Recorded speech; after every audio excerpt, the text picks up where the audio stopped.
International economics की एक नई वीडियो के साथ हाजिर खिदमत हूँ। इस वीडियो में हम economies of scale, imperfect competition और इंटरनेशनल ट्रेड के बहुत सारे न्यू सिनेरियोज जो इस वक्त over period of time last कुछ डेकेड्स में मंजर आम पाए हैं उनके बारे में डिस्कशन करेंगे। ये वीडियो पिछली वीडियो के साथ कंटिन्यूटी में है। वहाँ पे हमने एक्शन-ओलन थ्योरी के बारे में डिस्कस किया था, फैक्टर प्राइस इक्वलाइजेशन के बारे में डिस्कस किया था। अब हम वन स्टेप फर्दर जाके अब देखेंगे कि ट्रेड जो इकोनॉमीज ऑफ स्केल है वो इंटरनेशनल ट्रेड के सिनेरियोज को कैसे इम्पैक्ट कर रही है। इस वीडियो में इंट्रोडक्शन देखेंगे। इंट्रोडक्शन देखने के बाद हम एक्शन-ओलन मॉडल में जो न्यू डेवलपमेंट्स हो रही हैं उनको हम देखेंगे। उसके बाद इकोनॉमी ऑफ स्केल क्या होती है और उनका इम्पैक्ट इंटरनेशनल ट्रेड पे क्या है, एंड देन इंटरनेशनल ट्रेड और इम्परफेक्ट कंपटीशन के सिनेरियोज को डिस्कस करेंगे। इस वीडियो के बाद आप एक्शन-ओलन थ्योरी के बारे में, एक्शन-ओलन थ्योरी के मॉडर्न वर्जन के बारे में, फैक्टर प्राइस इक्वलाइजेशन के बारे में और जो इंटरनेशनल ट्रेड के न्यू सिनेरियोज डेवलप्ड हो रहे हैं, न्यू थ्योरीज डेवलप्ड हो रही हैं, उनके बारे में आपको काफ़ी कुछ जानने को मिलेगा। इस वीडियो को शुरू से लेकर आखिर तक देखिएगा। आपको इस दौरान एग्ज़ाम पॉइंट ऑफ व्यू से भी बहुत सारे क्वेश्चंस, बहुत सारे पॉइंट कंसेप्ट जो हैं वो ईज़िली अंडरस्टैंड करने को मिलेंगे।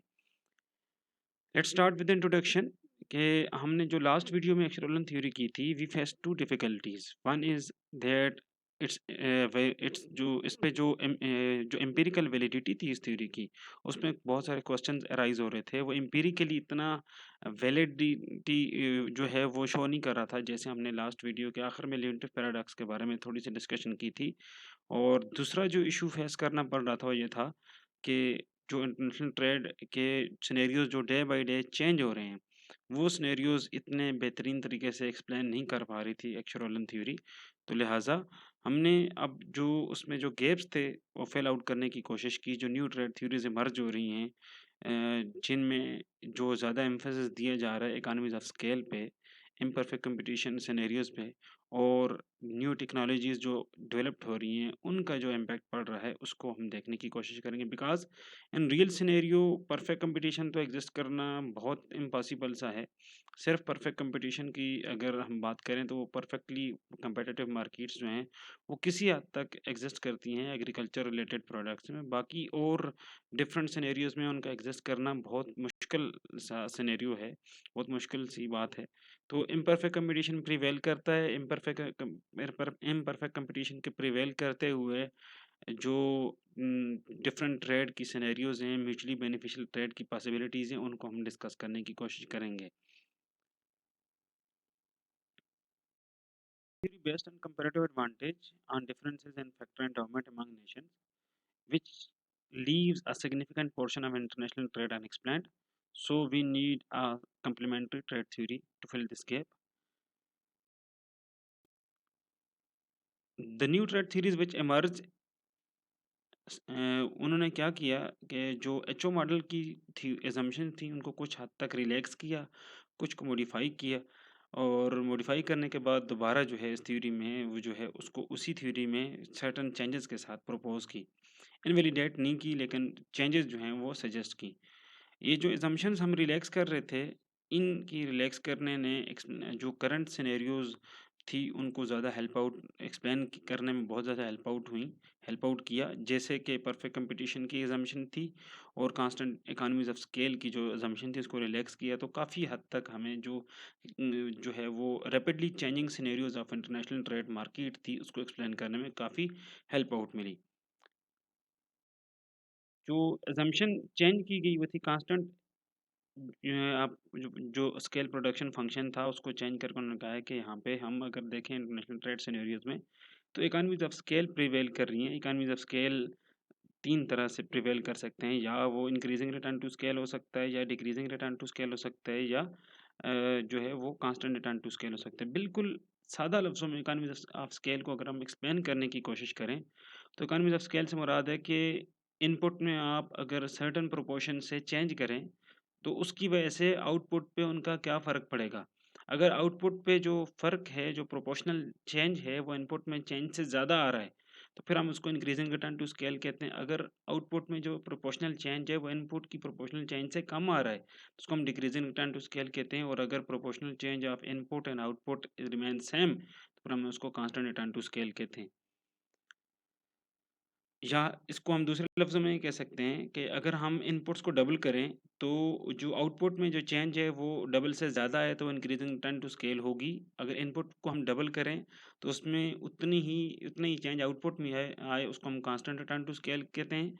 अगर हम इनपुट को डबल करें, तो जो आउटपुट में चेंज है उसको जो है वो डबल ना बल्कि उससे कम हो तो उसको हम डिक्रीजिंग रिटर्न टू स्केल कहते हैं। जब इंक्रीजिंग रिटर्न टू स्केल हो एग्जिस्ट करता है तो फिर mutually beneficial trade can be possible. और अगर दोनों नेशन जो हैं वो आइडेंटिकल हों बहुत सारे लिहाज से। जो चीज़ नज़र आ रही है आपको प्रिवेल करती है वो ये नज़र आ रही है कि जी पास इकानमीज जो हैं वो इकानमीज ऑफ स्केल में ना हो। जो भी इंडस्ट्रीज एक्सप्लेन प्रोड्यूस कर रही हैं तो वो कुछ यहाँ पे इस कर्व पे जो आपको वो एग्जिस्ट करती हुई नज़र आएंगी जहाँ पे अटारकी प्रिवेल कर रही है। वो अपना बना रहे हैं और अपना ही कंज्यूम कर रहे हैं। ठीक है। और लेट्स सपोज 40 जो है वो कमोडिटीज़ की यूनिट्स प्रोड्यूस कर रहे हैं और 40 एक्स कमोडिटीज़ की यूनिट प्रोड्यूस कर रहे हैं और यहीं पे कंज्यूम कर रहे हैं। जैसे वो इकॉनमीज ऑफ स्केल करेंगे, इकॉनमी ऑफ स्केल से मुराद है कि अपने इनपुट्स को डबल करेंगे तो इनपुट्स को डबल करने से उनका जो आउटपुट होगा वो भी डबल होगा।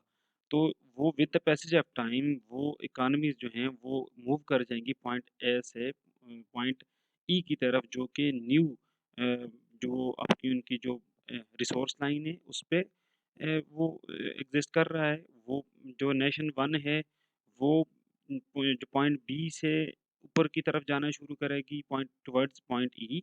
और नेशन टू जो है वो पॉइंट बी प्राइम से नीचे की तरफ आना शुरू शुरू होगी पॉइंट ई की तरफ। ये जो शो कर रहा है कि नेशन वन जो है वो B commodity sorry X commodity की ज़्यादा से ज़्यादा यूनिट्स जो है वो प्रोड्यूस करेगी। प्रोड्यूस करने के बाद जो है वो बाकी यूनिट्स दूसरी कंट्री के साथ एक्सचेंज करके उसके बदले में वाई कमोडिटी की डिफरेंट यूनिट जो है वो गेन करेगी। और अनटिल दे रीच पॉइंट ई पे वो फिर पॉइंट ई पे वो कंज्यूम भी करेंगे। वहाँ पे इंडिफरेंस कर्व जो आपको नज़र आ रही है।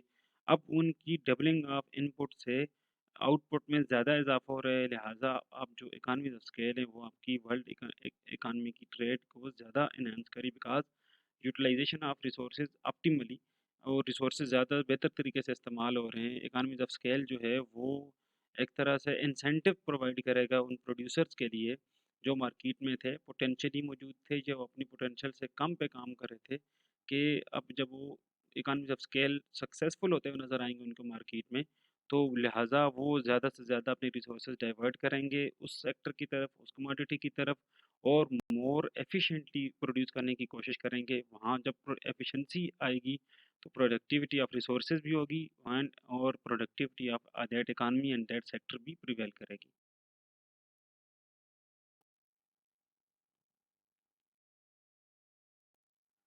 Different other sources of international trade exist कर सकते हैं जी। अगर इकानमीज ऑफ स्केल किस तरीके से एग्जिस्ट कर सकती हैं वहाँ पे वो हमने डिस्कस कर लिया कि products manufacture bye international corporation have a vital part two play in that Nations trade.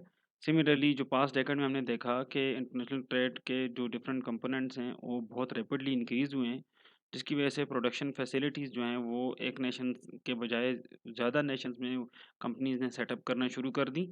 और जहाँ पे रिसोर्सेज ज़्यादा अवेलेबल थे और वहाँ पे उनके जो इकॉनमीज ऑफ स्केल थी वो इजीली अचीवेबल एक्सेसिबल करना आसान थी। लिहाजा उन्होंने अपने ऑपरेशन ऐसे कंट्रीज़ में जाके शुरू कर दिए जहाँ पे रिसोर्सेज अबंडेंटली या रिसोर्सेज जो है वो वाफिर मकदार में मौजूद थे इंटेन और वहाँ पे इकॉनमी ऑफ स्केल जो है वो इजीली अचीव किए जा सकते थे। इंक्रीजिंग रिटर्न टू स्केल का जो इम्पैक्ट पड़ेगा वो ये होगा कि या लोग जो हैं वो अपनी प्रोडक्ट्स को आउटसोर्स करना शुरू कर देंगे या ऑफशोरिंग करना शुरू कर देंगे। आउटसोर्स एक फाइनेंशियल फिनोमेना है। वो क्या है कि जब कंपनी जो है वो अपने डिफरेंट जो प्रोडक्शन प्रोसेसेस होते हैं उनको जो है वो किसी दूसरी कंपनी के ज़रिए जो है वो उनको जो है वो सरंजाम देना शुरू कर देते हैं बिकॉज़ उनको वहाँ पे पर यूनिट कास्ट जो है अपने यहाँ प्रोड्यूस करने के बजाय दूसरे बंदे से जो परचेज़ कर रहे हैं वो पर यूनिट कास्ट उसकी कम पड़ती है। वो इसलिए कम पड़ती है कि वो अपनी वहाँ उन इकोनॉमीज़ की उन फर्म्स की जो है वो इकोनॉमीज़ ऑफ स्केल जो हैं वो ज़्यादा ईज़िली एक्सेसिबल होते हैं। जब इकोनॉमीज़ ऑफ स्केल आप अचीव करेंगे तो आपकी प्रोडक्ट की प्राइस जो है वो लोअर हो जाएगी। दूसरी सिनेरियो ये है कि आपकी कंपनीज़ जो हैं वो ऑफशोरिंग करेंगे कि firm producing its own plants abroad, वो किसी दूसरे एरिया में अपनी फर्म की जो है वो डिफरेंट उन्होंने जो है वो कंपनीज लगाई हुई थी। इसकी एग्जांपल आप ऐसे समझ लें कि अब जो टोयोटा कंपनी है, पहली आउटसोर्सिंग की एग्जांपल देता हूँ आपको कि टोयोटा कंपनी अपनी गाड़ियों की जो बम्पर्स हैं वो खुद नहीं बनाती, बल्कि एक अमेरिकन बेस्ड पाकिस्तानी नेशनल की कंपनी है। उससे जो है वो जो है उसकी कंपनी से वो क्या आउटसोर्स करते हैं उनको, आउटसोर्सिंग करके उनसे जो है बम्पर्स खरीदते हैं, क्योंकि उनकी पर यूनिट कास्ट जो है वो टोयोटा की अपनी बनाई हुई पर यूनिट कास्ट के मुकाबले में कम पड़ती है। ऑफशोरिंग से मुराद दूसरी है कि आपके पास जैसे जापानीज़ ऑटोमोबाइल कंपनीज़ हैं, तो उनकी ज़्यादातर जो फंक्शंस हैं, उनके ज़्यादातर जो ऑपरेशंस हैं, उनके ज़्यादातर जो प्रोडक्शन हाउसेज़ हैं, वो ज़्यादातर यूके या दूसरे अदर ममालिक में हैं, क्योंकि वहाँ पे उनको जो प्राइसेज़ हैं, पर यूनिट कास्ट हैं, वहाँ पे उनकी जो रिसोर्स एक्युमुलेशन है, वहाँ पे जो एफिशिएंसी है, वो बहुत ज़्यादा है, बजाय अपने मुल्क के लोकल एरियाज़ में प्रोड्यूस करने के। Then next thing, trade based on production differentiation से हमें क्या मुराद है कि प्रोडक्ट्स आइडेंटिकल होती हैं, लेकिन उनके जो कैरेक्टरिस्टिक्स होते हैं वो डिफरेंट होते हैं। उनको हम डिफरेंशिएटेड प्रोडक्ट कहते हैं, जो कि ज़्यादातर मोनोपोलिस्टिक कंपटीशन के साथ एसोसिएट की जाती है।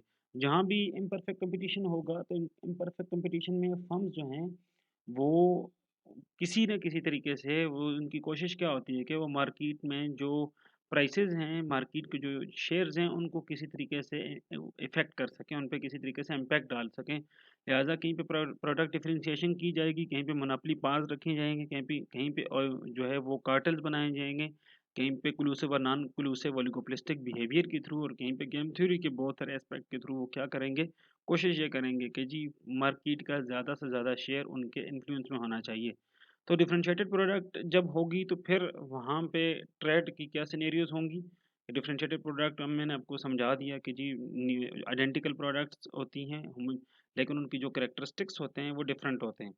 ठीक है, जैसे शैम्पूज उठा लें, टीवी सेट्स उठा लें, गाड़ियाँ कार्स उठा लें, बहुत सारे ऐसे एग्जांपल्स मौजूद हैं।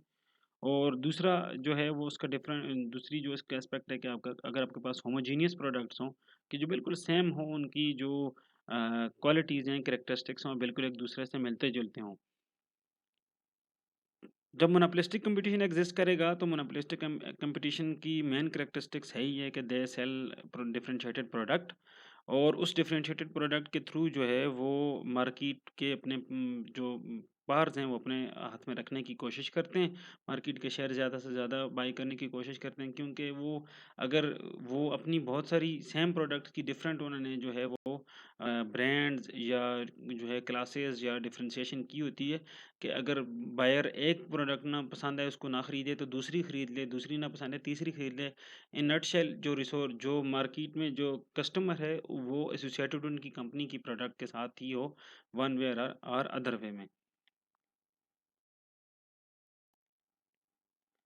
फिर जो एक और सिनेरियो एग्जिस्ट करता है कि अगर आपके पास जो है वो जो है प्रोडक्ट डिफरेंशिएशन हो और वहाँ पे फिर इंट्रा इंडस्ट्री ट्रेड की पॉसिबिलिटीज़ हों। अब यहाँ पे आपको दो चीज़ें समझनी है कि इंट्रा इंडस्ट्री ट्रेड है, एक इंटर इंडस्ट्री ट्रेड है। जब इंट्रा इंडस्ट्री ट्रेड की बात करते हैं तो इट मीन्स के जो प्रोडक्ट्स होंगी वो सेम इंडस्ट्री से बिलोंग करती होंगी, उनकी जो ओरिजिन होगा वो सेम इंडस्ट्री से बिलोंग करता होगा। और जो इंटर इंडस्ट्री ट्रेड होगा इट मीन्स कि वो प्रोडक्ट्स जो होंगे वो डिफरेंट जो है जो है वो इंडस्ट्रीज से बिलोंग करती होंगी। जब हम इंटर इंडस्ट्री ट्रेड की बात करते हैं तो फिर हमारा जो मॉडल हम जो इस चीज़ को ज़्यादा बेहतर तरीके से एक्सप्लेन कर पाता है वो है economies of scale and international trade under imperfect competition. और जब हम इंटर इंडस्ट्री ट्रेड की बात करते हैं तो उसको जो है वो ज़्यादा बेहतर तरीके से जो मॉडल एक्सप्लेन कर रहा है वो जो हमने पिछले चैप्टर में पढ़ा था, that is HO model. When we have imperfect competition and international trade, then exchange of differentiated products of the same industry leads to an intra-industry trade in differentiated products, जो कि आपकी जो है वो अलाउ करती है economies of scale in production में exist करना। अब यहाँ ये जो बात हमने की, ये कंट्रास्ट करता है एचओ मॉडल से दो सिनेरियोज में। पहला यह है कि trade in HO model based on factor endowment differentials, but in intra-industry trade scenario, it is based on product differentiation and economies of scale, and will be likely to be larger for the nations of similar size and factor proportion. And second thing क्या है कि with differentiated product produced under economies of scale, pre-trade relative commodity prices may not be accurately predict patterns of trade as they do under HO model. तो यहाँ पे दो जो scenarios हैं contrast exist करते हैं HO मॉडल के साथ। थर्ड जो प्रिवेल करती है कंट्राडिक्शन वो है HO model products trade with low returns of Nations scarce product, while intra-industry trade based on economies of scale, it is possible for all factors to gain. Fourth scenario जो है वो contradiction का वो ये है कि इंट्रा-इंडस्ट्री ट्रेड इज रिलेटिवली जो related to sharp increase in international trade in parts and components of the product are outsourcing. वहाँ से वो बेहतर तरीके से एक्सप्लेन कर सकता है इंटर इंडस्ट्री ट्रेड मॉडल्स को, इंटर इंडस्ट्री ट्रेड सिनेरियोज को, और with where economy of scale जो है वो इंट्रा इंडस्ट्री ट्रेड सिनेरियोज को बेहतर तरीके से एक्सप्लेन कर पाएगा। अब अगर हम इंट्रा इंडस्ट्री ट्रेड इंडेक्स को फाइंड आउट करने की कोशिश करें तो वो इंडेक्स कुछ ऐसे होगा कि trade is equal to 1 minus mod of exports minus import divided by exports plus import की रेशो। इसकी रेंज 0 to 1 के दरमियान होगी। अगर रेंज जो है वो 0 के करीब होगी, इट मीन्स कि जो नेशन ओनली इम्पोर्ट और एक्सपोर्ट द गुड कर रही है, और जब it is equal to 1 it means कि exports are is equal to imports. और जो करेक्टरिस्टिक्स एक्सप्लेन यहाँ पे जो हमारे सामने निकल के आ रहे हैं वो ये हैं कि while in inter industry trade it is based on comparative advantage among nations, and on the other hand intra-industry trade is based on product differentiation and economies of scale. With intra-industry trade, pre-trade relative commodity prices may be no longer accurately predict the pattern of trade. और last conclusion जो निकला वो ये है कि while the HO model predicts that trade will lower the return of nations scarce factor, with intra-industry trade it is possible for all factors to gain। HO model में जो है वो सिर्फ उसी फैक्टर को ज़्यादा बेनिफिट मिलेगा जो कि स्केर्स फैक्टर था, लेकिन जो आपके पास ये जो इंट्रा-इंडस्ट्री ट्रेड मॉडल है वहाँ पे ऑल फैक्टर्स को के लिए गेन की पॉसिबिलिटीज़ मौजूद रहेंगी। Inter-industry trade is related to the sharp increase in international trade in parts and components of a product. On the other hand, intra-industry trade arises more between nations with similar taste and income level. वही countries involve होंगे और उन्हीं को benefit होगा जिनका taste level and income level same होगा। और trade between developed and developing countries in inter industry trade, an increasing proportion of the trade among industrial countries is inter industry trade. कहने का मकसद ये है कि जो डेवलपिंग कंट्रीज ट्रेड करेंगे वो ज़्यादातर इंटर इंडस्ट्री ट्रेड होगी, और वेयर एज जो इंडस्ट्रियल कंट्रीज होंगे, डेवलप्ड कंट्रीज होंगे, वो ज़्यादातर इंट्रा इंडस्ट्री ट्रेड करेंगे।